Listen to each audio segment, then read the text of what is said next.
Hello everyone, welcome back to my channel. A little bit different spot today. So guys, I was not planning to record the video for you today, but how could I not? So what's going on with Sikorski and closing the Russian consulate in Poland? Before I start, I just want to apologize if there's a little bit noise coming from this side. Actually, let me show you this side right here. This is the hospital. It's called Szpital Wojskowy. That means the soldiers' hospital. They are having some renovation there, so if you hear noise, it comes from there, but I think we should be fine. So, what is the news? Well, this is the main topic for this video today. Poland closes the Russian consulate. Sikorski, I have information about attempts of sabotage. Those of you who don't know who Radosław Sikorski is, I think we all know by now. This is the Minister of Foreign Affairs of Poland. This is the person who tweeted in the time Twitter, now we have X, after the Nord Stream pipeline, poof, he tweeted, "Thank you USA," and attached the image of that explosion, and then very quickly after deleted it.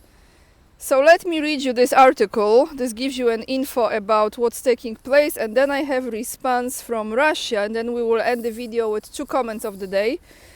So I have decided, quoting Radosław Sikorski, to withdraw my consent to the operation of the consulate of the Russian Federation in Poznań.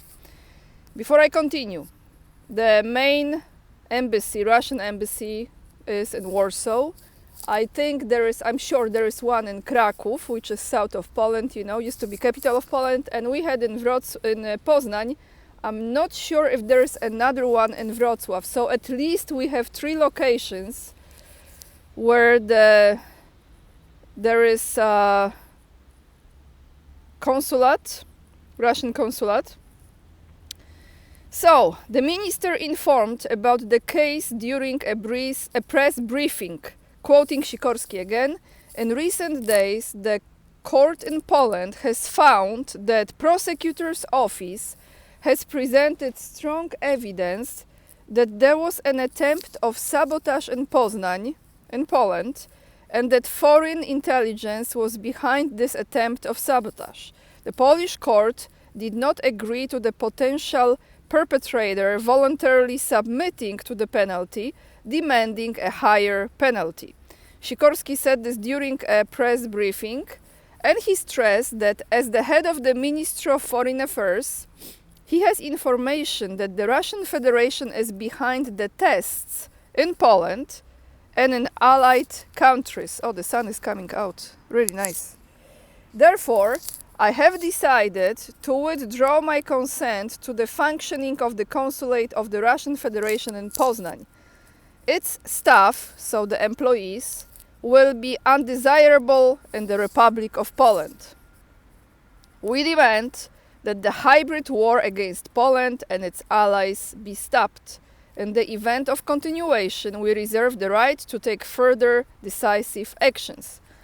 So that's what he said. You can go on his Twitter or X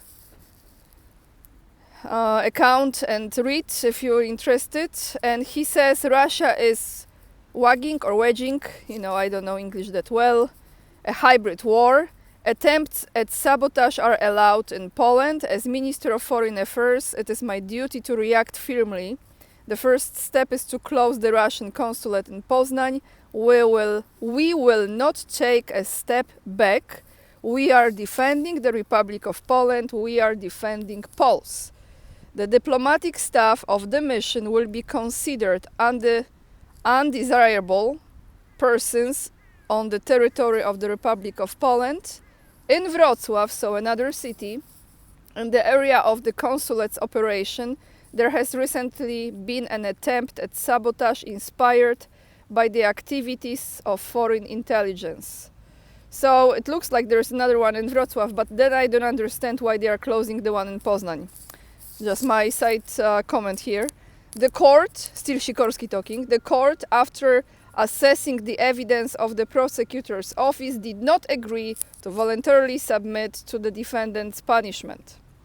And Sikorski continues, Russians recruit people from prisons, push them into Poland and the EU. During, okay, so this is end of quote, and now here is a little part of this article that I will be addressing in a separate video about how they are fooling Polish citizens, how they already have fooled Polish citizens with all this migration pact and asylum and all this BS, meanwhile creating 49 centers for integration for those illegal immigrants here. During the civic coalition, which, you know, our new/old Prime Minister Donald Tusk is part of, so Platforma Obywatelska. So during the Civic Coalition Convention, Prime Minister Donald Tusk announced that he would present the details of Polish migration's strategy at the government meeting. He also informed that one of its elements will be a temporary territorial suspension of the right to asylum. He also stated that the government would not respect and implement European ideas that undermine Polish security, such as the EU Migration Pact. So maybe I tell you here, because this is what he was saying, okay, as if he is against what EU is forcing on all the countries, and to be honest, it's just Viktor Orban who is really truly opposing it at this point. But so he's saying this, that no asylum. At the same time, he is creating, he's absolutely signing up for this project that EU has, and we will have massive migration of illegal immigrants in Poland, because 49 centers for this integration of them coming here are already planned, and they have to be open, I forgot until what year. I had in another video I mentioned this. So yeah, you know, they just think you're stupid.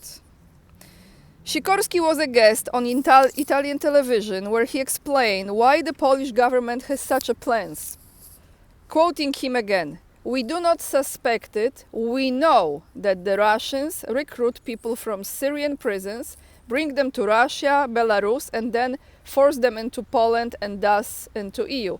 I myself applied for political asylum in the 1980s on the basis of Geneva Convention.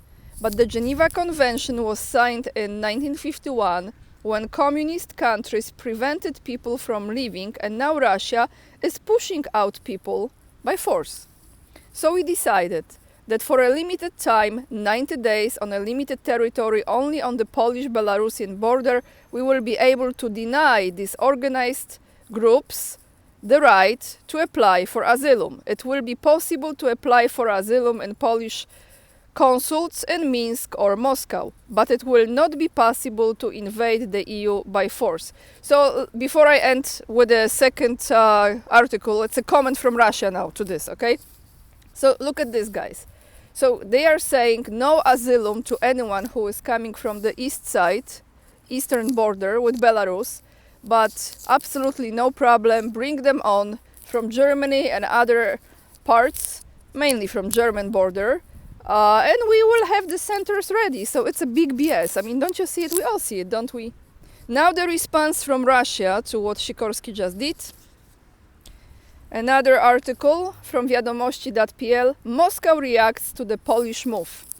The reaction of Russian diplomacy was reported by the Kremlin's RIA Novosti news agency, which quotes Maria Zakharova, you know, my favorite lady. And what Maria Zakharova said: "The Russian side will give a painful response to Warsaw's withdrawal of permission for the Russian consulate in Poznań to work." And the spokeswoman for the Russian Foreign Ministry told this the agency, and she said, "We will give a painful response to another hostile step." So I just wonder what Russia's gonna do, because this is not gonna end well. I think ultimately doing this will completely kill any relationships between Russia and Poland, at least for some time, because, you know, ultimately I know it will be recovered. It might take a long time, but we're gonna see, guys. So let me end this video with the comments of the day from my video yesterday, in which I've mentioned And I've asked you, what do you think? Why the president of Brazil all of a sudden had a head injury just before the meetings in Kazan, 16 BRICS meetings, the summit that's taking place, started yesterday. Today is the second day, tomorrow is the last day. And I just felt like it was not a coincidence that he's not going to attend it. And Adriano Bernandes, who is from Brazil, says this: I am from Brazil. The minute I heard about the accident, I thought the United States put him there so they can take him out anytime. He just followed orders from his masters. So thank you for your comment, by the way. I'm glad someone is watching me from Brazil, a country I would love to visit one day. And the second comment is from Terike. And this is about what Trump has said. And I have to tell you, actually, I agree with this comment, because this is my take on Trump saying a lot of things that people react to. But I think Russia is very aware what's going on with this. So, what Terike says, he has to say BS like that. What is the BS like that? Well, Trump said when he met with Putin when he was still the president, he said, actually, let me see, maybe I have it in my notebook. Yeah, he said that he's gonna, if he attacks Ukraine, Putin attacks Ukraine, Trump or United States is going to hit Russia so hard that he will never forget it. I'm paraphrasing. And he will hit the freaking Moscow. So this is the comment. So Terike says he has to say BS like that to play the neocon tendencies of certain conservatives. Watch what he does, not what he says. He has been the best US president at diplomacy since Reagan. The alternative party is terrifying, and Medvedev's response was perfect. So I think they all know very well what they are doing. Both sides know. And I think ultimately here, what we are fighting with, it's a force that is represented by the deep state, and this is absolutely the most evil, vicious, low vibrational, blood hungry, power hungry, hate people, hate human, evil, different creature force. So this is my comment for that. And I will end this video here. Tomorrow I have a live stream schedule with Mr. Scott Ritter. So if you are able to join us, please do. It will be 10 a.m. New York time, that is 4 p.m. Warsaw time, 5 p.m. Moscow time. With this being said, thank you so much for watching, for subscribing to my channel. I really, really appreciate. Thank you for hitting this like, it's free of charge, and it helps with the YouTube algorithm to recommend the video to more viewers, for leaving the comments. The more comments, the more recommendations as well. I read them all. And thank you so much for supporting my work via locals, Patreon, PayPal donations. I also appreciate immensely. Follow me on Instagram if you have not followed me already. And that's it. Lots of love. And remember, we are the leading edge and we are saving humanity. It's a beautiful area, isn't it? Thank you guys. See you tomorrow during my live stream with Scott Ritter.